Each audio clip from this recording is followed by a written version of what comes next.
नमस्कार मंडळी. ठरलं तर मगचा 27 जानेवारीचा फ्रेश असा रिव्ह्यू तुम्ही माझ्या आवाजामध्ये ऐकत आहात. सुरुवातीला आपण पाहतो की खूप वेळ झाला तरी अजून प्रियाचा स्वयंपाकच झालेला नसतो. आता अर्जुन आणि सायली तयार होऊन खाली येतात, कारण आता त्यांना जायचं असताना अर्जुन ऑफिसचं टायमिंग झालेलं असतं. आता अर्जुन आणि सायली खाली येतात आणि अर्जुन खुणवून विचारतो कल्पनाताईंना की स्वयंपाक काही झाला नाही का अजून, तर त्या नाही म्हणतात. आणि आता सायली म्हणते की काही झालं नाही, जमते का काय प्रिया तुला? काय ना की अस्मिताताई आणि पूर्ण आजींचं जेवण बिळेतच व्हायला हवं, नाहीतर कालची चूक सुधारायला जाशील आणि आज नवीन चूक करशील. तर प्रिया म्हणते हे तू ठरवू नकोस हां. आणि पुढे म्हणते की हे बघ म्हणजे अगं होतेच आहे ग, स्वयंपाक होतोय, वेळेतच होणार आहे सगळा. आता अर्जुन आणि सायलीला कल्पनाताई म्हणतात तुम्ही बाहेर निघालात का? मग घरी आल्यानंतर तन्वीच्या हातचं गरम गरम जेवण जेवून घ्या हां. आता असं म्हटल्यानंतर अर्जुन म्हणतो की हो मम्मा, मी तर जातोय ऑफिसला आणि आज मला खूप काम आहेत ग मम्मा, आणि कदाचित मी डायरेक्ट रात्रीच येईल. आणि पुढे हे सगळं प्रिया ऐकत असते हां. आणि म्हणतो प्रियाकडे बघून की तेव्हा तरी तुझं जेवण बनवून झालं असेल ना गं प्रिया? नाही निदान लंच नाही तर डिनर तरी मिळू दे सगळ्यांना. प्रिया हो हो म्हणत असते हां. आता प्रिया हो म्हटल्यानंतर अर्जुन आणि सायली ऑफिसला जाण्यासाठी निघतात, येतो मामा म्हणून. आणि आता हे दोघंजण गेल्यानंतर प्रिया यांचाच विचार करायला लागते ना. म्हणते की अर्जुन जर का खरीच ऑफिसला जात असेल तर सायली त्याच्याबरोबर का बरं गेली असेल? या दोघांना नवीन काही कळलं असेल का? नागोबा मगापासून त्यासाठीच कॉल करतोय की काय? आणि म्हणते की म्हणजे महिपतने तोंड तरी उघडलं नसेल ना, हा विचार करत असते. आणि तिच्या अक्षरच्या स्वयंपाकाची दुर्दशा झालेली असते. आणि कल्पना तर हे सगळं लांबून पाहून हसत असतात तिच्याकडे बघून, कारण प्रियाला काही स्वयंपाक करायला जमत नसतो. आणि थोडा फास्ट सीन दाखवलेला आहे. आणि आता आपण पाहतो की प्रियाची कशी फजिती झाली, तर हा थोडासा कॉमेडी पार्टसुद्धा दाखवलेला आहे आजच्या भागामध्ये. तुम्ही टी व्हीवरती नक्की पहा. आपण आता दुसरा सीन पाहतोय, तर तो म्हणजे अर्जुन सायली पोचलेले असतात महिपतच्या बंगल्याबाहेर आणि इन्स्पेक्टर सावंतसुद्धा तिथं आलेले असतात. अर्जुन विचारत असतो की सुमन काकूंच्या मोबाईलचं लोकेशन इथं कसं काय आला असेल बरं, कारण महिपत तर जेलमध्ये आहे ना, मग तिचा फोन इथे कसा आणि का आला असेल? तर सायली म्हणते कदाचित तिचा फोन नागराज काकाने घेतला असेल आणि ते इथं आले असतील. तर अर्जुन म्हणतो पॉईंट आहे. पोलीस म्हणतात नाही, आम्ही नागराज किल्लेदारांचा फोन आम्ही ट्रेस केला होता, तर त्यांचं लोकेशन तर त्यांच्या घरी दाखवतं आहे असं इन्स्पेक्टर सावंत सांगतात. आता अर्जुन म्हणतो ठीक आहे, बघू आता महिपतच्या घरामध्ये आपल्याला काय आठवतं ते. इन्स्पेक्टर सावंत म्हणतात माझी माणसं आजूबाजूला सुद्धा शोध घेतात की काय सापडतं का म्हणून. आता इतक्यातच ते चैतन्य येतो. आता चैतन्य आल्यानंतर अर्जुन विचारतो की परमिशन मिळाली का कोर्टाची? चैतन्य म्हणतो हो मिळालं, कोर्टाचं परमिशन लेटर. आता आपल्याला महिपतच्या घरामध्ये ऑफिशियली घुसता येईल असं सांगितल्यानंतर दोघीजणही ते लेटर पाहतात. सावंत म्हणतात चला मी घराचं सील उघडतं, आलोच मी. आता याच्यानंतर पोलीस आतमध्ये जातात सील उघडण्यासाठी. आता सायली म्हणते की अहो तुम्हाला महिपतसाठी पोलीस स्टेशनला जायचं होतं ना, मग तुम्ही आणि चैतन्य भाऊजी पोलीस स्टेशनला जा, इथे काही सापडलं तर मी बघते. अर्जुन म्हणतो तू वेडीस का, मी तुला महिपतच्या घरामध्ये एकटीला जाऊ देईन? सायली त्यात काय, इथे मी एकटी गेल्याने काय होणार आहे? तसे महिपत आतमध्ये नाही ना, आणि इन्स्पेक्टर सावंत आहेत ना माझ्याबरोबर. अर्जुन म्हणतो तरीसुद्धा मी तुला एकटीला कुठेही जाऊ देणार नाही. लास्ट टाईम तू सुमन काकूंना शोधायला एकटी गेली होतीस, त्यावेळेस वाट लावली होती माझी. आता तुला परत जर का काही झालं तर माझा जीव जाईल ग. आणि हा रोमॅन्टिक चैतन्य बघतो आणि त्याला थोडंसं बोर होतं. तो असा म्हणतो आणि म्हणतो तुमचं चालू द्या, मी आतमध्ये जातो. अर्जुन म्हणतो काय चैतन्य? अरे चैतन्य म्हणतो अरे मग काय तर, अगं सायली वहिनी कोर्टाचं परमिशन लेटर अर्जुनच्या नावावरती असतं, त्यामुळे त्याला इथं थांबावं लागतं ना. सायली म्हणते असं असतं का? चैतन्य म्हणतो हो ग असं असतं, पण काय ना की आमच्या वकील साहेबांना बायकोला सोडून राहताच येत नाही. तिला सोडून काही यांना करमतच नाही ना, मग काय करायचं? अर्जुन म्हणतो झालं का तुझं? चैतन्य म्हणतो हो झालं, मग चल आता. म्हणून सगळेजण बंगल्यामध्ये जातात हां. आणि इकडे आपण आता पाहतोय दुसरा सीन, तर तो म्हणजे साक्षीचा. साक्षी विचार करत बसलेली असते आणि साक्षी खूप टेन्शनमध्ये असते महिपत शिकरीला भेटून आल्यापासून. आणि ती सतत महिपतचा विचार करत असताना ती म्हणते की मग अण्णांची अवस्था तर मला बघवत नाही आहे, काय करू मी आता माझ्या अण्णांसाठी? त्यांना बाहेर कसं काढू मी? बाहेर जर त्यांना काढावंच लागेल असं काही विचार हे साक्षी करत असते. आणि पुढे म्हणते की दामिनी देशमुख तर आता अण्णांची केस लढणार नाही, मी माझा चेहरा कोणाला दाखवूही शकत नाही, मग मी कुठून शोधून काढू हा हुशार वकील मी? असं साक्षी विचार करत असते. आणि तिला वाटते की आपण कोणाची तरी आता मदत घेणं खूप गरजेचं आहे. म्हणून ती म्हणते की प्रियाची मदत घेऊ का? पण इतक्यातच तिला आठवतं की महिपतने सांगितलेलं असतं की काही झालं तरी त्या नागराजाने प्रियावर तर अजिबात विश्वास ठेवायचा नाही म्हणून. आणि इकडे साक्षीने फोन लावलेला म्हणजे लावायला फोन घेतलेला असतो, इतक्यातच तिला हे सगळं आठवतं म्हणून ती पुन्हा फोन ठेवून टाकते आणि म्हणते की नाही नाही नाही, अण्णाने सांगितलंय की प्रियाची मदत घेऊ नको म्हणून. आता प्रियाची मदत घेऊन चालणार नाही, काय करू आता मी, काय करू अशी म्हणून हे प्रिया जी आहे तर ती हैराण झालेली असते. आणि आता आपण पाहतोय पुन्हा सीन महिपतच्या बंगल्यामध्ये सायली आणि कॉन्स्टेबल महिला ज्या आहेत तर त्या शोधाशोध करत असतात. आता सायली अर्जुनला म्हणत असते, काय हो तुम्हाला काय सापडते का? तर अर्जुन म्हणतो, नाही मला नाही काय सापडलं, कारण सगळे पोलीस, कॉन्स्टेबल, चैतन्य, अर्जुन हे सगळेजण आता बंगल्याची झडती घेत असतात. आता इतक्यातच आपण पाहतोय की ही सायली जी आहे तर ती एका 3 ड्रॉवरच्या जवळ जाते. आता वरचा ड्रॉवर उघडून बघते तर तो ड्रॉवर उघडत असतो आणि खालचे 2 ड्रॉवर जे आहेत तर ते अजिबातच उघडत नसतात. सायली पुन्हा पुन्हा तोच प्रयत्न करते आणि पुन्हा तसंच घडतात. त्यावेळेस तिच्या लक्षात येतं की खालचे जे 2 ड्रॉवर आहेत तर ते डुप्लिकेट आहेत आणि वरचा एकच ड्रॉवर जो आहे तो ओरिजिनल आहे. आता हे सगळं सायली बराच वेळ ट्राय करते आणि त्यानंतर ती अर्जुनला हाक मारून घेते. आता सायली म्हणते, अहो हे बघा ना, अर्जुन तिथे येतो आणि पोलीस चैतन्य पण येतात. सायली म्हणते, हे बघा ना, हा ड्रॉवर आहे ना, फक्त एकच वरचा ड्रायव्हर ओपन होतोय आणि खालचे 2 ड्रायव्हर आहेत ना हे खोटे, ते उघडतच नाही आहेत. मला असं वाटतं की ह्या ड्रायव्हर्समध्ये नक्कीच काहीतरी असेल. इतक्यात इन्स्पेक्टर सावंत म्हणतात, कॉन्स्टेबल बाहेर काढा होतो ड्रॉवरवरचा.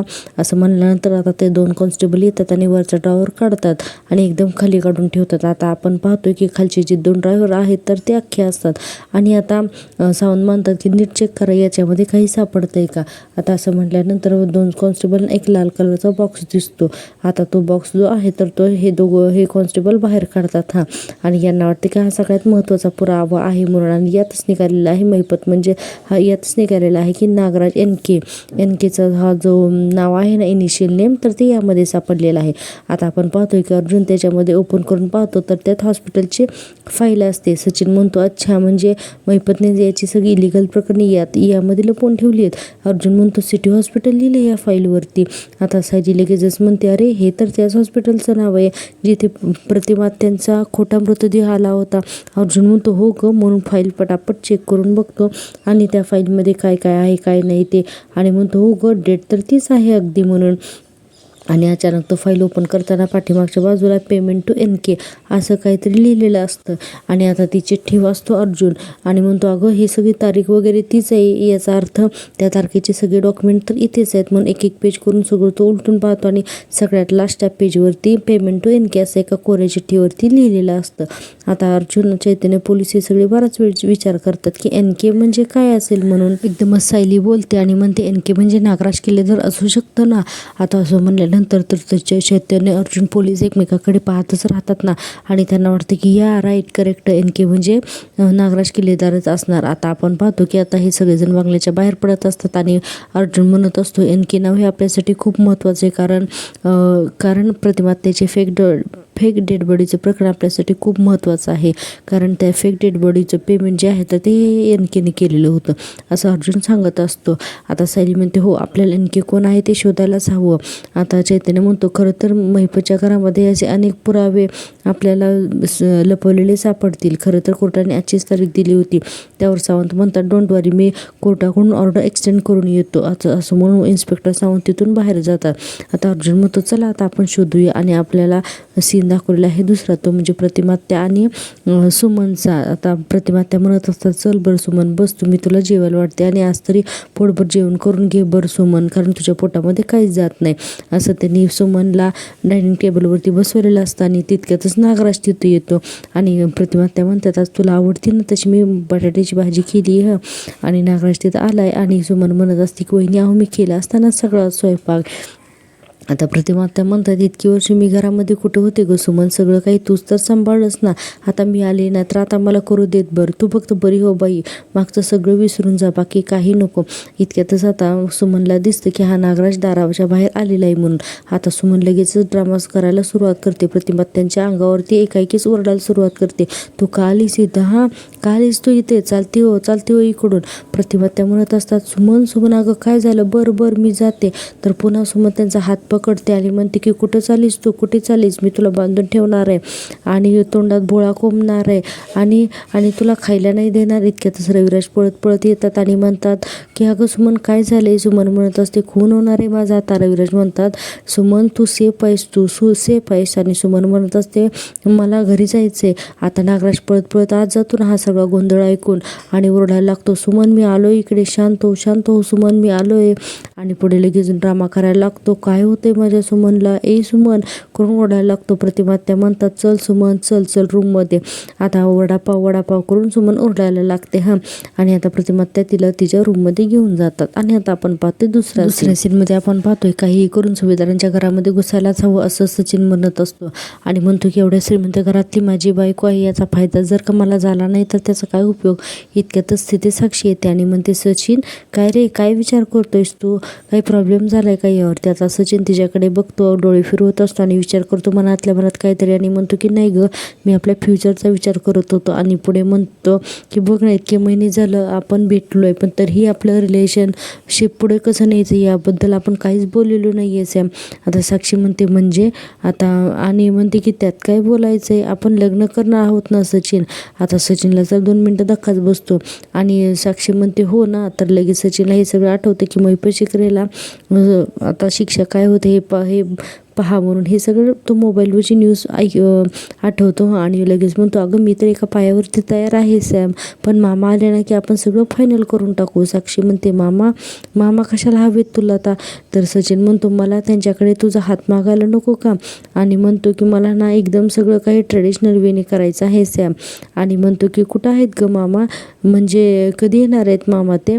तर साक्षी म्हणते की ते खूप फिरतीवर असतात रे कामासाठी आणि कित्येक महिने तर आमची भेटसुद्धा होत नाही आहे माहिती आहे का. सचिन म्हणतो ओ अच्छा असं आहे का, पण ना काय आहे ना की लेट्स होप सॅम की ते लवकर परत येतील म्हणून.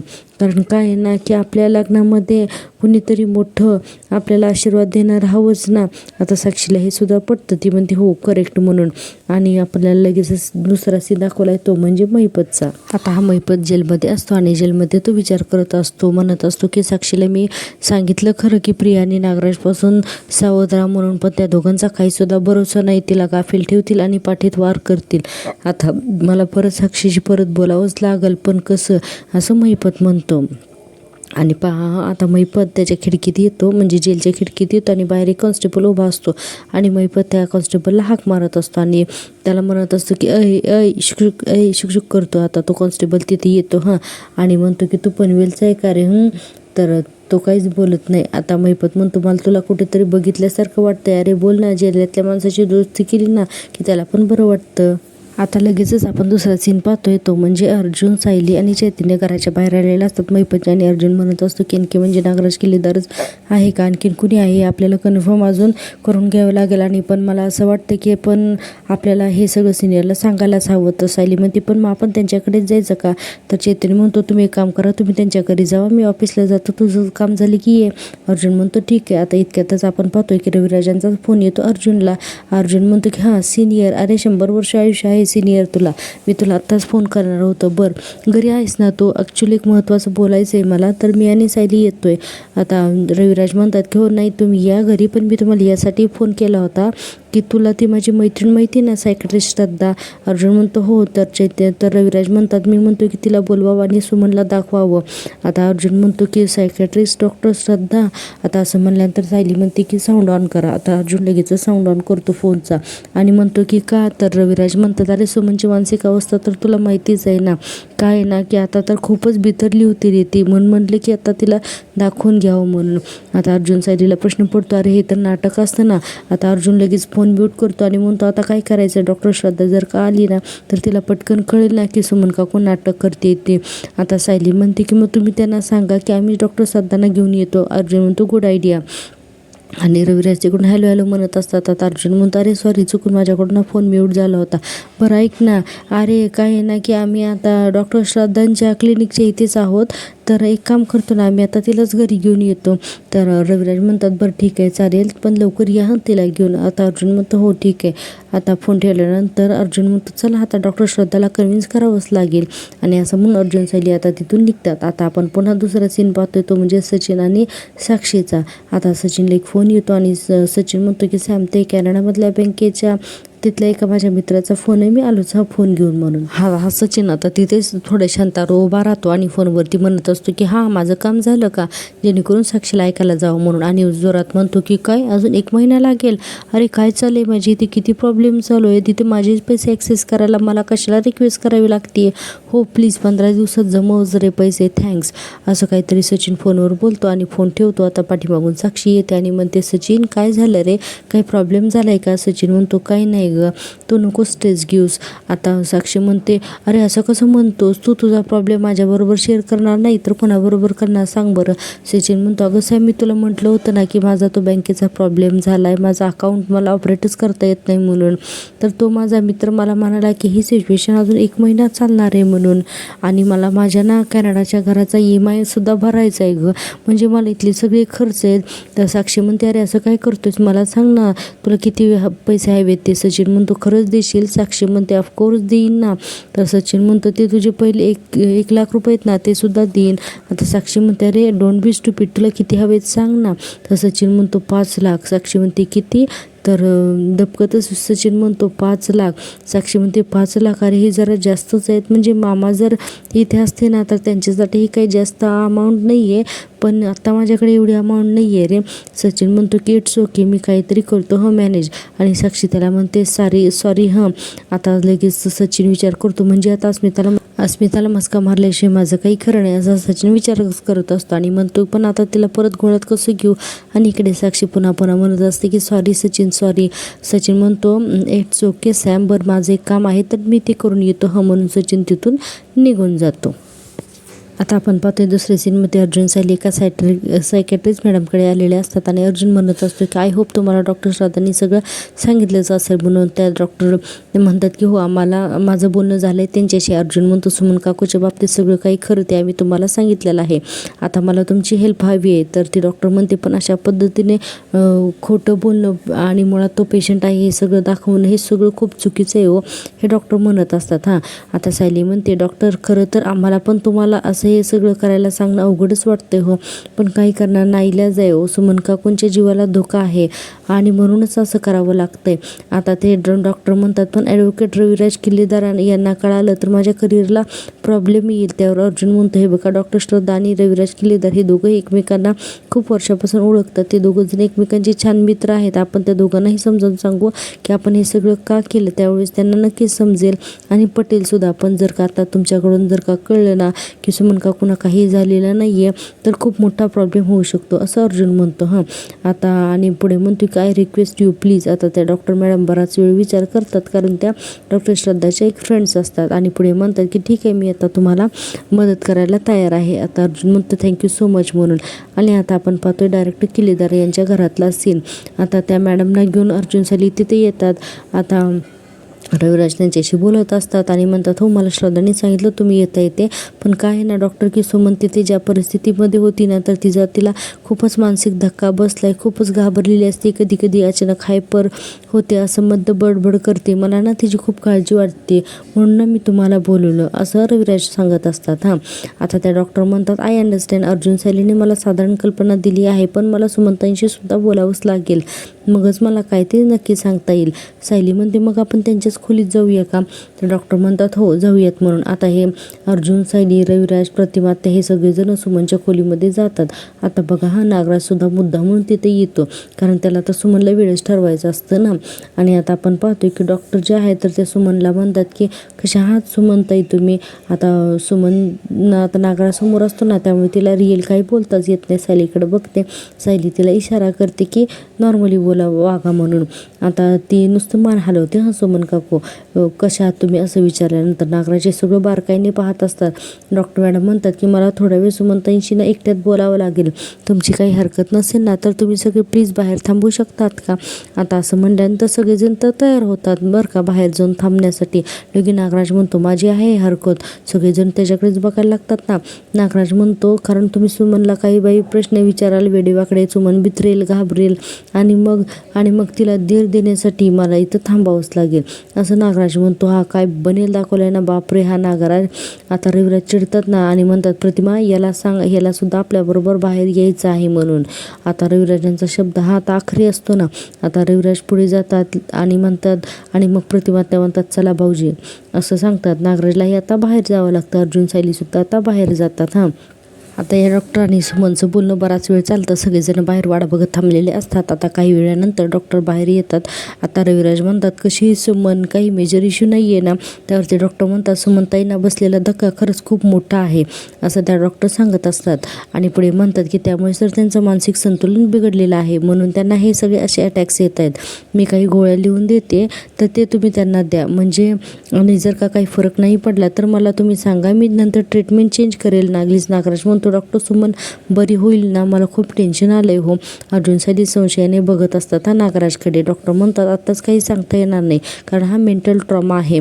प्रत्येक माणसाशी वेगवेगळ्या पद्धतीने तो डील करतो आणि आत्ताची त्यांची जी अवस्था बघता ते या धक्क्यातून त्या लवकर बाहेर येतील असं तर मला काही वाटतच नाही. आणि हे वाक्य ऐकल्यानंतर नागराजला तर मनातून खूपच आनंद होतो आणि म्हणतो की सुमनची ही अवस्था त्या महिपतमुळेच झाली आहे. आणि पुढे बडबडायला लागतो की दादा तुझाही जीव घेण्याचा त्याने एकदा प्रयत्न केला होता. रविराज त्याच्यावर काहीच बोलत नाहीत आणि पुढे म्हणतो की आता माझा राग त्यांनी सुमनवर काढलाय मी सोडणार नाही त्याला. आता सायली म्हणते आता झाली ना महिपतला अटक असं म्हणून. आता डॉक्टर म्हणतात की असू दे. डॉक्टर म्हणतात की तुम्ही आता सुमनला ही सगळी औषध गोळी द्या म्हणून प्रिस्क्रिप्शन देतात रविराजांकडे. आणि आता डॉक्टर जातात. रविराज त्यांना थँक्यू म्हणत असतात. आता हे सगळेच गेल्यानंतर नागराज म्हणतो चला आता डॉक्टरनीच कन्फर्म केले की सुमनचं मानसिक संतुलन बिघडले आणि आता ही काही लवकर ठीक होणार नाही म्हणून नागराज झालेला असतो खुश. आणि अर्जुन सायली नागराजकडे पाहत असतात की हा किती बदमाश माणूस आहे म्हणून. आणि ठरलं तर मगचा आजचा भाग हा इथेच संपलेला आहे. आपण पाहतोय की उद्याच्या भागामध्ये प्रतिमा त्या मुलाला असं आपल्याला पाहायला मिळालेलं आहे की नागराजने स्वतःचा गुन्हा आता स्वतःच कबूल केलेला आहे. आणि हा सगळं रेकॉर्डिंग जो आहे तर ते अर्जुन आणि सायली तिकडून लाईव्ह पाहत असतात. आता लवकरच नागराज हा सुद्धा जेलमध्ये आपल्याला पाहायला मिळणारच आहे. तुम्हाला जर का मी दिलेले रिव्ह्यू आवडत असेल तर प्लीज चॅनल एकदा सबस्क्राईब करा आणि पाहत राहा माझ्यावरती सिरियल. भेटूया उद्याच्या भागात. तोपर्यंत टेक केअर. बाय.